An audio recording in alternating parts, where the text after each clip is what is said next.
Never stop casting. Chase the dream. Welcome to Season 5 Musky Mastery Outdoors. Brought to you by Joe Bucher Outdoors, #1 in big game fish products, and by Recon Boats, made by craftsmen, built for fishermen.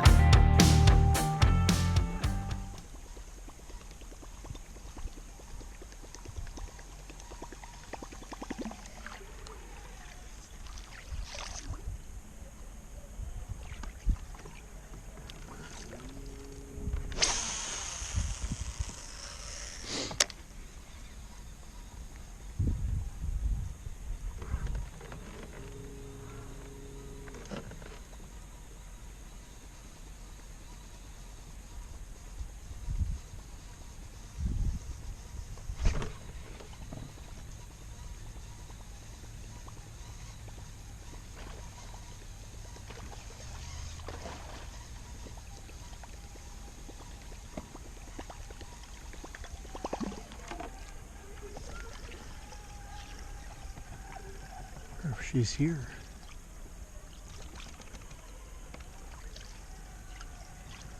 That's a big fish. It was another very close call with a muskie we had nicknamed 456, as this was the waypoint marking her usual hangout spot. It had now been over 3 weeks since we'd initially seen the muskie, but at no point did she completely show herself to us. Between the height of her wake, the size of the boils left at boat side, and her silhouette, we knew she was likely big and well-versed on how to deal with angling pressure. So the hunt continued, and the next day, moonset would fall in the afternoon around 4:30 p.m., and you could have put some serious money on the table, betting as to where I was going to be casting. It was only a matter of time before this brute would slip up, and it was game on. Really?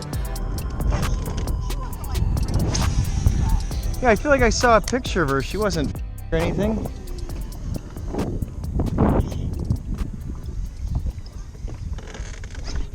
Got her. Oh my God, Steph, it's a big fish. All right, gotta go, babe.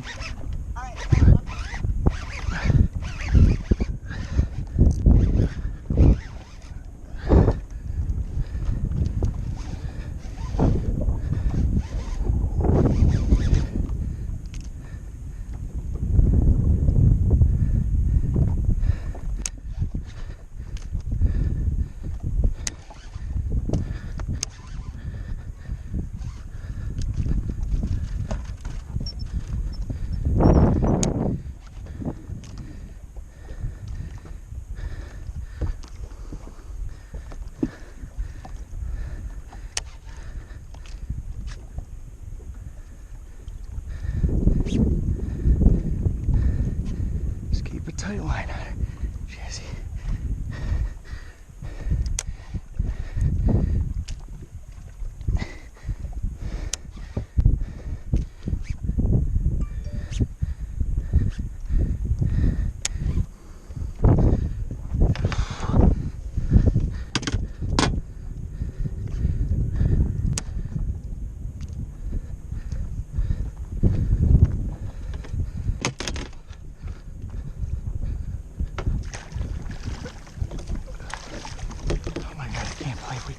We got her.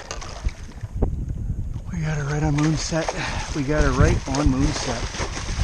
Oh my God. You weren't going anywhere, were you? Okay.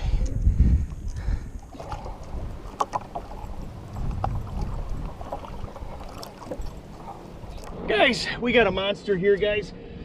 Oh my gosh, look at the size of that hog right there, guys.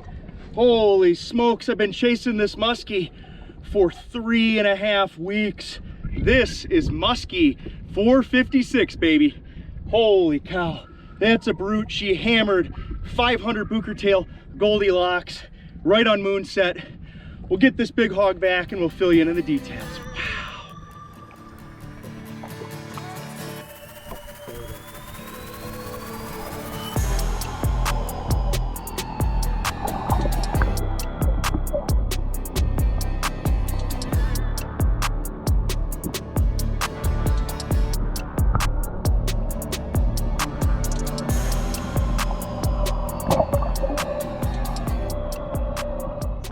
All right, guys, so there you have it. That's Musky 456. I mean, this fish has been tough. She has followed all sorts of lures, glide raiders, 500s, 700s, top raiders, slot masters. I mean, again, this is a 4-week hunt. Last night, she almost ate the TR right on the major period. I just couldn't get her to commit. Moon underfoot, and I mean, it's just so close. She was nipping at it, popping it. I mean, you saw it. It was crazy. So here again, I was on the spot, but this time a little earlier than last night. Moonset. And that's one of the key things here. I've talked about this for years on this channel, using the moon to your advantage. This muskie was in, plus or minus 3 minutes of moonset. And this is a case in point where I went on this big old brute, this Musky 456, right at moonset. I didn't know if I was gonna get her. I didn't know if I was gonna see her, but I put myself in position and it worked. The moon doesn't work all the time, but when it does pay off, you gotta say it's a pretty special thing, and that's part of what makes this hunt so special. Number 2, I would say, is downsizing. As far as, what led to success here on this big old brute of a muskie. I mean, what a potbelly on that fish, right? 500 Goldilocks. I'm not so sure it matters on the color per se, although my confidence was in Goldie here, because she has followed Goldilocks 500 Booker Tail Tinsel. But the neat thing about this lure is that, guys, gals, the last 10 days, I mean, we have been pulling teeth. It's like welcome to Muskie Mastery dentistry, pretty much. I mean, we've literally been pulling teeth on muskies. We've been catching them, but we're talking 1 strike a day, 1 opportunity a day for a long time now. And this is across the board. I've talked to plenty of other guides and muskie anglers, and everybody's kind of experiencing a lull this week. We had some major storms that dropped trees about a week ago, and ever since then, it's just been really tough. Doesn't matter how good the weather's looked, it's just been tough.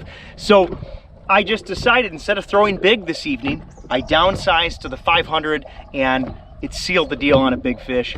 And point 3, and again, this is something I have definitely talked about in this channel over the years, is persistence.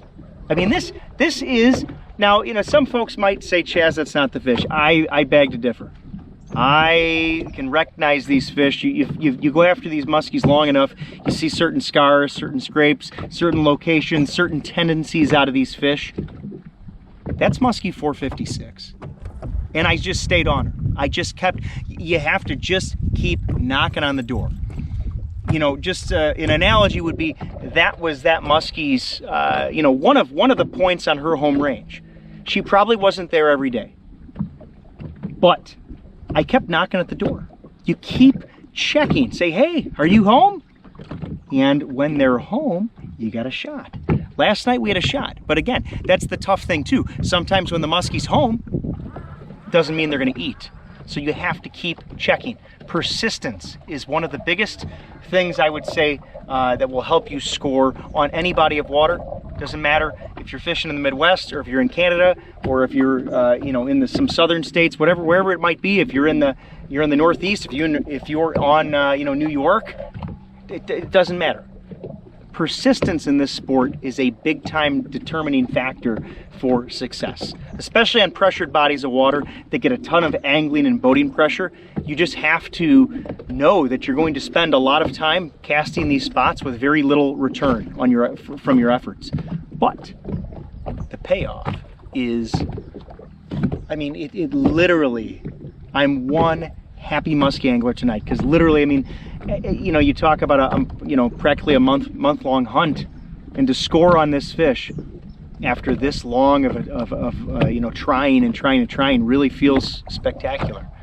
It's absolutely incredible. It all came down perfectly. And I will say one other thing, and I fought this fish, as you guys and gals saw, a little differently.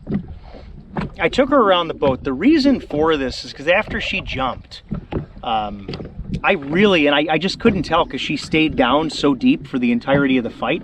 I couldn't tell how she was hooked. And she ended up being hooked really, really, really well. If I had seen that from the get-go, I would have horsed her in. I just, with the stained water, I couldn't tell. So my goal was, okay, I know it's a big fish. I know it's a special fish. I just wanted to play her out. I'm just like, if I can just keep her swimming and swimming and swimming, and the water temps are, low 70s. So this is, I'm not feeling, and she took off like a beast. Water temps are fine. My goal here was just, let's tire this fish out. Because I wasn't gonna horse her, and she was behaving. She was actually just staying down, taking a little line on the free spool here and there. So the goal was just to tire this big horse out until she was able to come right into the net, and that's exactly what happened. So guys, I'll leave you with those tips. I'll leave you with that strategy talk. I'm gonna get back after it here. It's turning into a very, very beautiful evening. We got a southern breeze blowing, and I can't wait to get after them. I got a couple other of these muskies that are marked, and we're gonna go chase them right now. So I really hope you enjoyed this this segment as much as I did, chasing this fish and putting it together. This is literally as good as it gets, and I'm so happy to share this with you. So again, thanks for all the support, all you fans, followers, viewers, subscribers. If you haven't subscribed, hit that subscribe button, hit the bell so you can get notifications. And as always, thanks for watching.